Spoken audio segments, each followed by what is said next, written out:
Hello. So with some technical issues I've been having, I've decided to record my screen this way so you can hear me, but you cannot see me. So hopefully this works for you, and hopefully if you're gone today, you're back soon, and I can help explain it in person as well.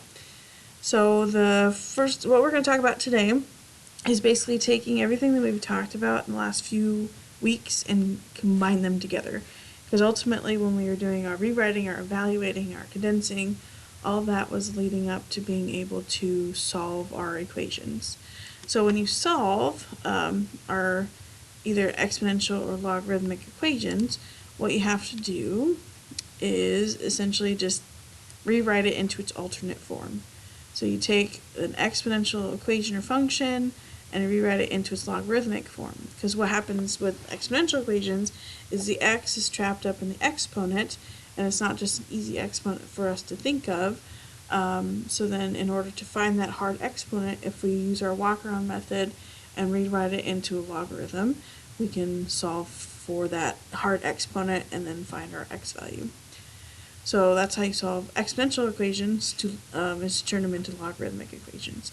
And again, you can tell the difference pretty easily, because exponential functions will have x as an exponent, and there will be no logarithm.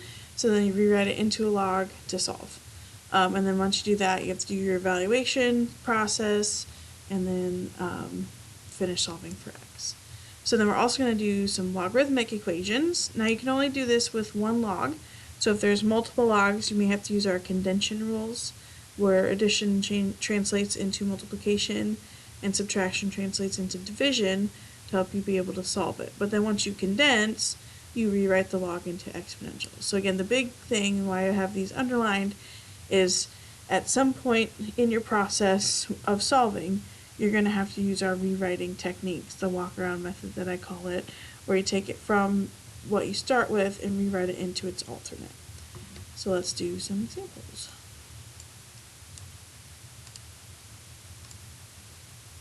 So, and you can see my pin marks here already, because it's hard for me to write with a mouse pad, so I already have it filled in. So I'm going to kind of reveal it as we go. So with this one, we have 4 to the x equals 15. So if it was 4 to the x equals 16, that would be really easy. Because we know that for a long time that 4 squared is 16, so our x would be 2. But what we need to now find is this hard exponent, what exponent we can put on 4 that equals 15. And so what we have to do with it is rewrite it into a logarithm. So we use our walk-around method, which is what these arrows are kind of hinting at. We're going to take this from exponential form and rewrite it into logarithmic form. So we're going to rewrite it into our own log. And so when we do that, we're going to write our own log. The big base of 4 becomes the little base on our log. And then we walk around to the 15. Again, leave just a little space and write 15 as a normal number. And then it equals that exponent. So then what we've done is, instead of having x trapped up in the exponent spot of our exponential equation, we've rewritten it so that into something we can actually solve. Because if you look at the logarithm, we shouldn't have any x's here, because the big 4 became the little 4 on the g. Then we walked around to the 15, that's the other number that goes with our log, and then it equals our x. So we actually know both of these numbers, so we can use our calculator to evaluate that. And that's the same evaluation we've been doing for a little while now. You have to do the 2 logs, or you have to do log of 15 divided by log of 4 to get that evaluation. So once you rewrite it, the very next thing you need to do is evaluate that log. And so once you type that in your calculator, we have 1.953. And then, so we rewrite it, evaluate our calculator, and then make sure x is by itself, which there is nothing else with x. So our final answer is just going to be that 1.953. And that should make sense, because we know that 4 squared is 16. So in order to get to some exponent to 15, it's going to be something a little bit less than 2. And in fact, if you want to check that out, if you do 4 to the 1.953 power, it should be close to 15. Because we had to round, it's not going to be exact, but it should be pretty close. So there's the first one. And like I said, that one was pretty straightforward. We didn't have to worry about really anything extra in there because the only thing we had is the exponential equal to a number. So now we're going to do a few more examples where there's a little bit more going on. So with this first example, or sorry, the second example, first of all, we have some extra things in the exponent, so we're not going to be just done after we do the logarithm. We'll have a little bit more to do after that. And then there's also this extra number that's beside the exponential part of our equation. This is our exponential part where we have 5 to the exponent of x plus 2, and then we have this plus 3 behind it, and it equals 25. So before we can do our rewrite step, which I have a star next to that because you do that on every single one of these problems at some point. It may not be the first thing you do because sometimes you might have something like this with the plus 3. So before we can rewrite it, we need to have the exponential part by itself. So we're going to take that 3 and just subtract it over with 25. So then now we have 5 to the x plus 2 now equals 22. So now we can get to that rewrite part. So we're going to rewrite it into its log. So it's going to be log base 5 of 22, and that equals that exponent of x plus 2. So then we got the exponential by itself. We rewrote it into a log. The very next thing before I do anything else is I need to evaluate that log. So I do the same thing in my calculator like I did before. Do log of 22 divided by log of 5. And so that's going to give us this decimal of 1.921. And then the very last thing I worry about is getting x by itself. So the nice thing is once you kind of get the hang of this, it follows a similar process. Get the exponential by itself, then rewrite it into a log, solve out the log, and then get x by itself, which this time we actually have something else with x. We have that plus 2, so we just need to take it and subtract it over here. So I took 1.921, subtracted 2, and so I got my final answer of negative 0.079. So that's why I did my second problem.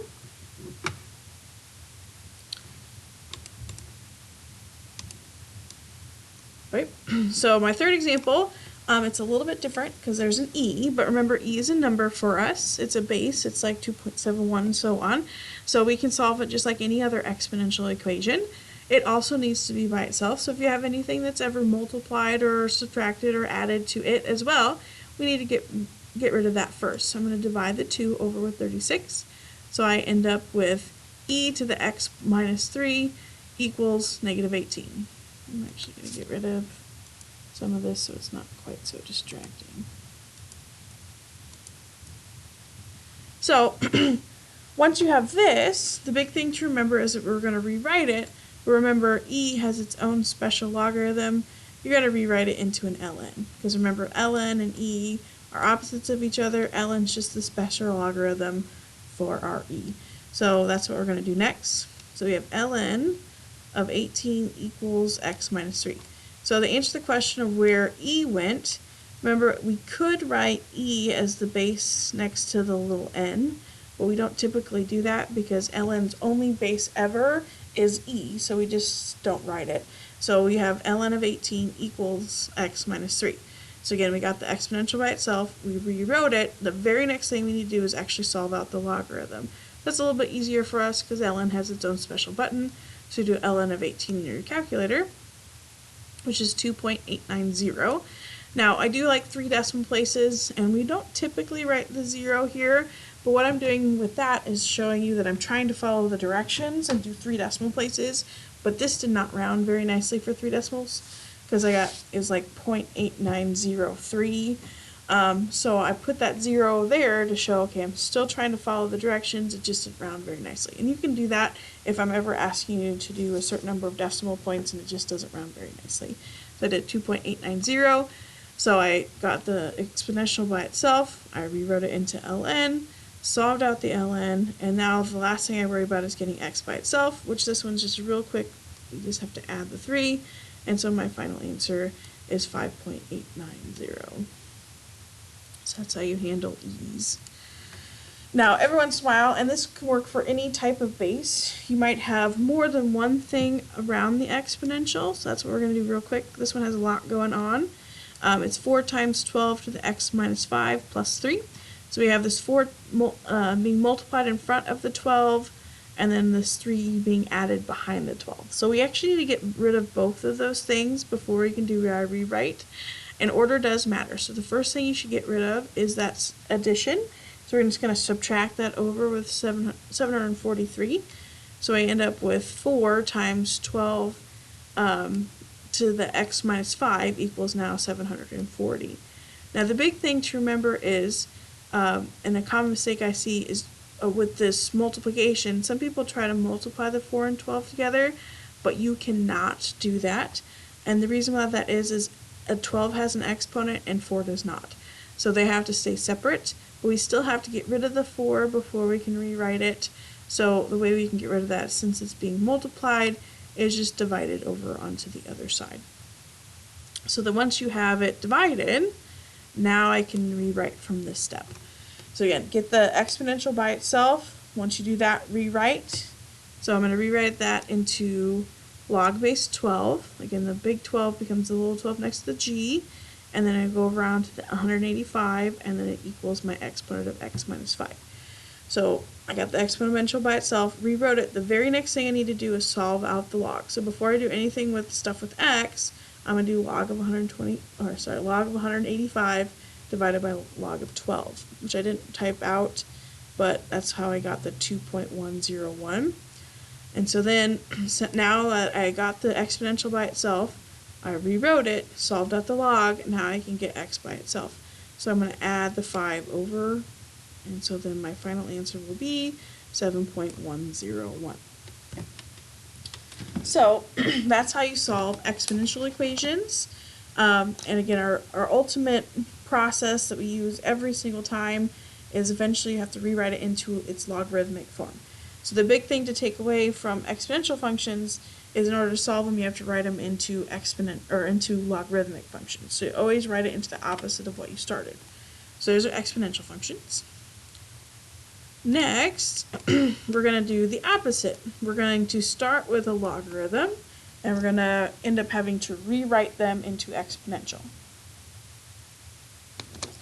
So the first one's kind of a basic example.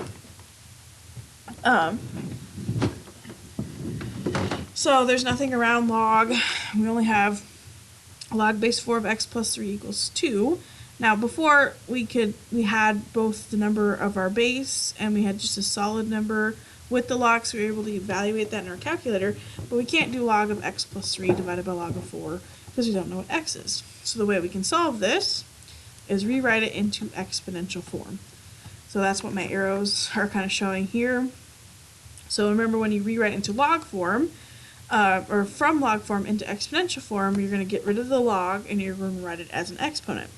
So we start with the 4, the little 4 becomes the big 4, then we go around to the 2, that becomes its exponent, and then it equals x plus 3. So that's why I take log base 4 of x plus 3 equals 2 and rewrite it into 4 to the exponent of 2 equals x plus 3. Again, what was with the log should be what is equal to, so they should switch spots. So then once I have it rewritten, the very next thing I need to do is 4 squared. So that's 16.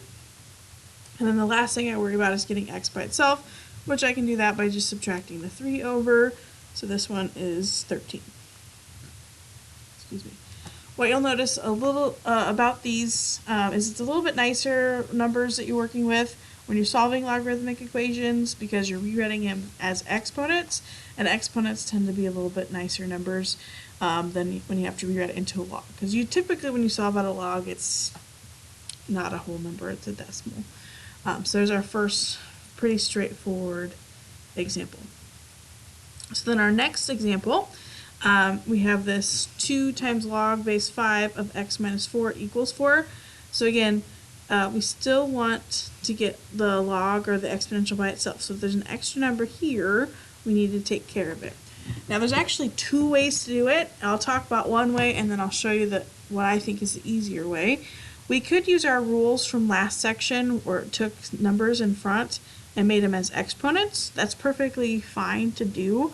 The biggest thing though is that now you have to work with an exponent, and then eventually you'll have to take a square root, which is fine and dandy, you can do, but it's actually much easier to think of it as it's just being multiplied here. So the way we can get rid of multiplication is by dividing it. So I think that takes a lot less time and you don't have to worry about square rooting later. So we're going to divide that to here. So then we have log base 5 of x minus 4 equals 2 now. So that just, for me, goes a lot quicker. So like I said, we could use that rule, but I choose not to most of the time. So then once I have the log by itself, now I need to rewrite. So again, big thing to take away from all these problems is you have to end up rewriting it into its opposite. So it is a log, so we have to rewrite it into an exponential. So we're going to start with the 5. The 5 becomes a big 5. Its exponent's going to be the 2, and then it equals x minus 4. And then again, the very next thing you should do once you have it rewritten is solve out that exponent. So we end up with 25 equals x minus 4. And then the last thing we need to worry about is getting x by itself. So we add the 4 over. So my final answer is going to be 29. So these two examples, fairly straightforward, fairly common ones that you're going to see. So we're going to talk about a few more examples so that way you can see kind of some of the special things that you'll need to remember. So this next one, a couple things. So if you don't have a number multiplied in front, we can have a number added behind the log. So you can see that it's different from the logarithm because again, usually if something's inside the log, we have parentheses around it. So this one, we have that plus 2 outside the logarithm. So we need to take care of that first, get the log by itself. So subtract the 2 over. So we end up with log of 2x minus 5 equals 2. So the big thing I wanted to do with this example, besides you can have to subtract instead of divide, is notice there's no base on the logarithm. And so if you remember, the base on the log when you don't see it is a 10. And so if it helps you, you can go ahead and jot that base in, because on the next step, again, we have to rewrite. So we're going to take this from logarithmic form and rewrite it into exponential form. So we're going to start with the 10, becomes a big 10, 2 becomes its exponent, and then it equals 2x minus 5. So again, that should be the big takeaway, is eventually you have to rewrite. After you rewrite, again, the very next thing you do is solve out that exponent. So we get 100 equals 2x minus 5. And then the last thing we need to worry about is getting x by itself. So we add 5 next. So we get 105 equals 2x. And then we divide, which is not going to divide evenly. It doesn't divide into too bad of a decimal. And so I have both answers actually here. So if you divide the 2, you could leave it as a fraction if it doesn't divide evenly, or you can divide it out so it's 52.5. So there's the third one. Excuse me. So like I said, there's just a couple things. The big thing to remember with that one is if you don't see a base, it's a 10. So now we're going to do an example with an e. Sorry, not e, ln, because we did an example with e, which remember e changed to ln, so ln changes to e. Because the big thing to remember with this one is when you rewrite, you usually start with the little base, and remember ln doesn't usually have a base there, so if it helps you can write a little e to remind yourself, okay, that's base e. So we're going to rewrite it into e. Now we don't have to worry about moving anything around like we did the last time because there's no plus 2, so we can go right into the rewrite step. So this is going to become big E exponent of negative 2 equals x minus 3. So then again, the very next thing you should solve out, which that's not a very nice e, I'm sorry, is that exponent. So we have to do e to the negative second power, which remember on your calculator is e to the x feature, which is usually a second ln. So we do second ln negative 2, which gives us this decimal, 0.135. So we rewrote the logarithm to exponential, solved out the exponent. The last thing we worry about is getting x by itself. So we have to add the 3 over, so our answer is going to be 3.135. So those two were pretty straightforward. It's just a couple reminders of things here and there. So the next thing we're going to do is some things where you have to use some of our extra rules from our last section. And so when you look at this, you should notice that the difference here is, notice there are two separate log base 2's. So you have log base 2 of 4x minus log base 2 of x minus 7 equals 3. So whenever you see multiple logs, what we have to use is our condensing rules. So we're going to take these two logs and condense it into one. And so the big thing to remember is that subtraction translates into division, and then multiplication or addition translates into multiplication. And then once you have them condense, so remember we're going to take 2 log 2's and make it into 1. Let me get rid of this so it's not quite so distracting.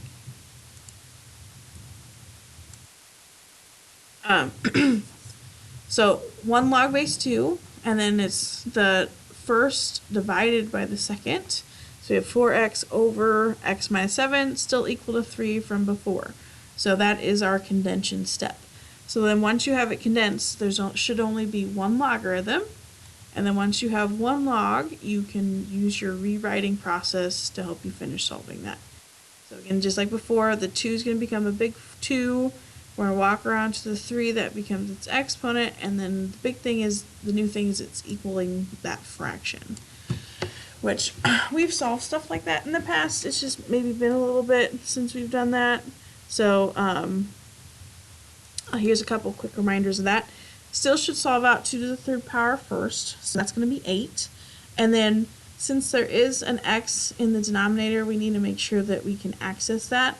So since it's being divided here, we actually just need to move that over here on the other side with the 8, and we can do that with some multiplication. So you're going to see both of those things on this next step. So over here, I changed 2 to the 3rd power to 8, and then I moved the x minus 7 on the bottom over here with the 8 with a multiplication. All it does on this side is get rid of it, so we just have the 4x left, and then you will have to distribute the 8. So we end up with 8x minus 56 equals 4x. And again, the reason why we can do that is we need to be able to access this x from the bottom of that fraction. And so the only way we can do that is by using multiplication. So you just take whatever's on the bottom and multiply it over to the other side. And since there was multiple things that you multiplied, you have to make sure you multiply everything that was there together. So the 8 was there. We multiplied the x and minus 7 over with it, so I had to distribute and make sure I multiplied the 8 to both of those things. So now it's just, now we have to solve for x, we need to get our x's together. So I subtracted the 8x over with the 4x, so I got negative 56 equals negative 4x, so then you can divide by negative 4, so then x equals 14.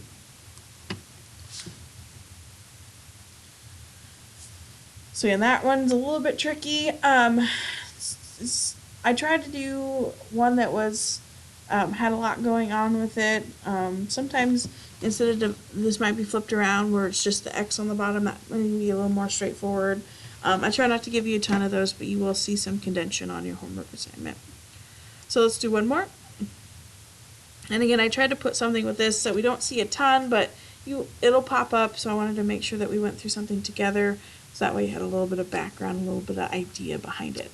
So here we have log base 3 of x plus log base 3 of 6x. So here we're going to condense again because we have 2 logarithms. So we need to make it into 1. So we're going to take the log base 3 and make it into 1. And then because there's an addition in between it, that translates to multiplication. So you're going to take x times 6x, and when you do that, x times 6x is 6x squared.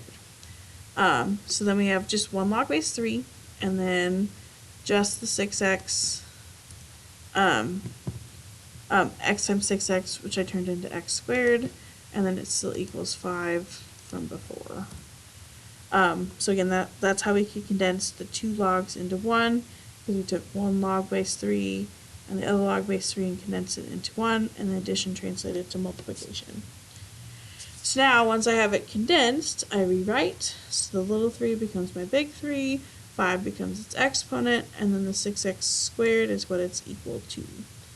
So I condensed, I rewrote, and the very next thing I need to solve up that exponent, so I need to do 3 to the 5th power, which is 243. So now the last thing I need to worry about is getting the x by itself, which is 2 things in there. There's a 6 and the x squared, so the next thing I need to do is divide the 6.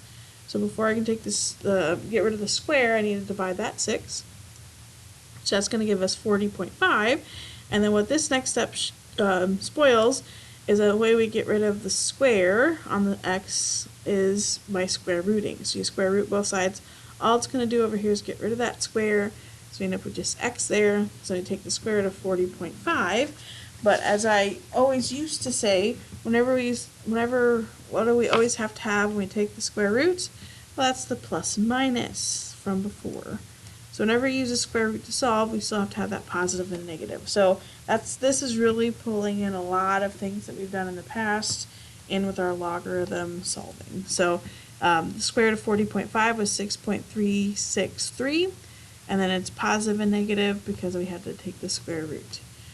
So hopefully that helped with understanding my notes that I posted. Hopefully it worked okay that you couldn't see me, but you could hear me. You may have even been able to hear me a little bit better than some of the other videos, but please let me know if you have any other questions, and I hope to see you soon.